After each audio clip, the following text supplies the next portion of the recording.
اچھا راجہ صاحب، آپ آتے ہیں آپ کے تخفف کی طرف. جی کیوں نہیں. آپ نے راجہ صاحب جو ثواب دیدی فنڈ کے استعمال کے حوالے سے جو تخفف کیا ہے، آپ کو پتہ ہے کہ وہ ایک نیشنل ریکارڈ ہے؟ جی ریکارڈ تو ہم نے اللہ کے فضل سے بہت قائم کیے. راجہ صاحب آپ نے صرف 3 ماہ کے دوران اپنی وزارت عظمیٰ میں 3 ماہ کے دوران آپ نے 22 ارب روپے کے ثواب دیدی فنڈ استعمال کیے، اور اس کے بعد آپ نے مزید 25 ارب روپے طلب کیے، اور جب انکار کیا گیا، بتایا گیا کہ قومی خزانے میں تو پیسے ہی نہیں ہیں، تو آپ نے فرمایا کہ 124 ترقیاتی منصوبے روک دیے جائیں، جن میں ایک بھاشا ڈیم کا منصوبہ بھی شامل تھا. راجہ صاحب آپ نے صرف 8 یا 9 ماہ کے دوران 49 ارب روپے کے ترقیاتی فنڈ استعمال کیے ہیں. آپ کا مزاحیہ پروگرام ہے، آپ تو سیریس ہی ہو گئے. راجہ صاحب آپ نے 8 یا 9 ماہ کے دوران 49 ارب روپے کے ثواب دیدی فنڈ استعمال کیے. مزاحیہ باتیں نہیں ہوتی اس پروگرام میں. راجہ صاحب مزاحیہ باتیں تو آپ نے کی ہیں. اچھا آپ میرے تخفف کی بات کر رہے ہیں. دیکھیے یہ میں آپ کو آج ایک بات بتا دوں. کاش آپ نے کچھ تخفف کیا ہوتا. دیکھیے یہ جو آپ ثواب دیدی فنڈ کے متعلق بات کر رہے ہیں، یہ میں نے واقعی استعمال کیا ہے، مگر آپ جانتے ہیں کہ ثواب دیدی فنڈ ہوتا کیا ہے؟ یہ ثواب دیدی فنڈ ہے، اس کو جتنا زیادہ استعمال کرے ثواب ہوتا ہے. اچھا تو میں نے یہ ثواب حاصل کرنے کے لیے یہ ثواب دیدی فنڈ حاصل کیا، اور یہ میں نے لوگوں پہ ہی لگایا ہے نا جی، یہ میں نے اپنے تخفف پہ تو نہیں لگایا. سو جنید صاحب ثواب حاصل کرنے کے لیے ہم نے یہ ثواب دیدی فنڈ استعمال کیا.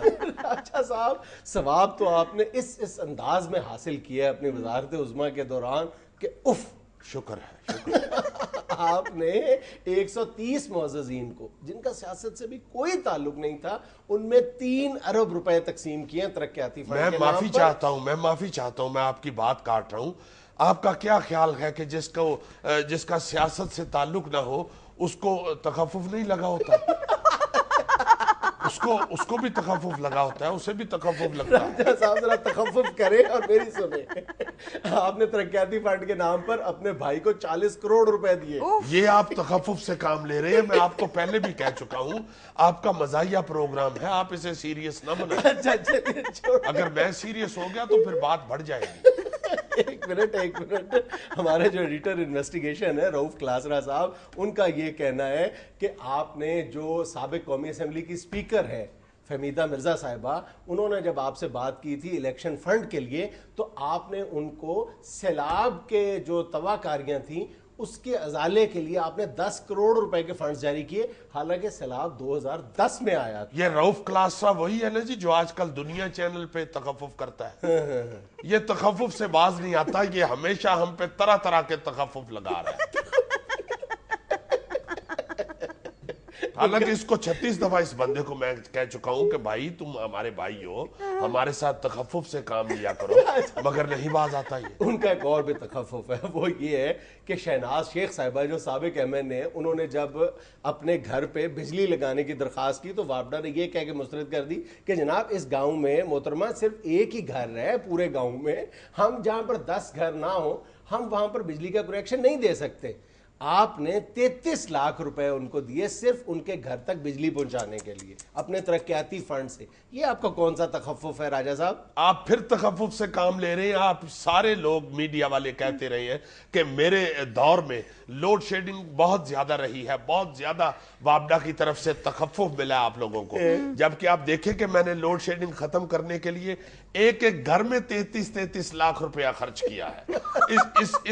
اس تخفف پہ تو چاہیے آپ کو کہ آپ میرے نام کا ڈنکا بجائیں، تو آپ رؤف کلاسرا کے کہنے پہ میرے اوپر تخفف کر رہے ہیں. حضور والا لوگوں کو، عوام کو تخفف پہنچانے کے لیے کوئی اصول اور ضابطہ بھی تو ہونا چاہیے ترقیاتی فنڈ یا ثواب دیدی فنڈ کے حوالے سے. اصول اور ضابطہ میں کیا کروں؟ اصول اور ضابطے کو، اس کا گھر دور تھا، ادھر لگتے ہی اتنے پیسے تھے بتی پہنچانے کے، تو کیا کو اب ادھر وزیر اعظم کھڑا ہو کے ریٹ کم کرواتا.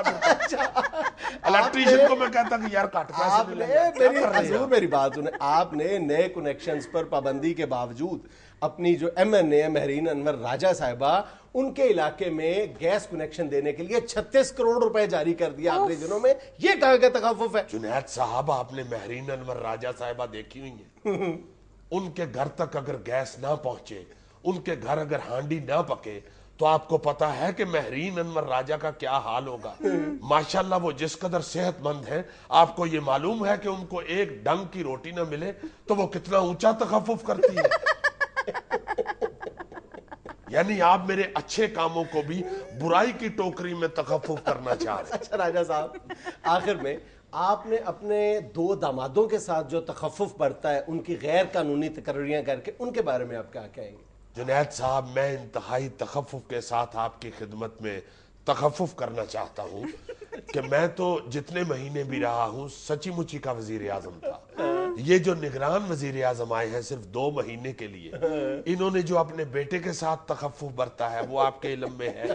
تو راجہ صاحب پھر آپ میں اور ان میں کیا فرق رہ گیا؟ استغفر اللہ جنید صاحب, اتنی بھی جانبداری سے کام نہ لیں. خدا کے واسطے آپ میڈیا والے لوگ تھوڑا سا تو ہاتھ ہولا رکھیں یار. یعنی آپ کو مجھ میں اور نگران وزیر اعظم کھوسو صاحب میں کوئی فرق ہی نظر نہیں آتا یار. خدا کے واسطے وہ 84 سال کے ہیں یار.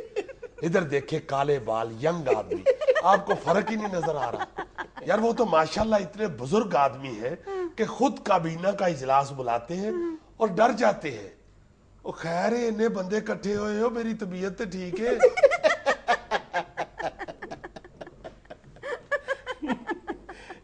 یہ تھا آج کا حسب حال. خوش رہیں, خوش رکھیں. آپ سے ملاقات ہوگی انشاءاللہ کل. اللہ حافظ.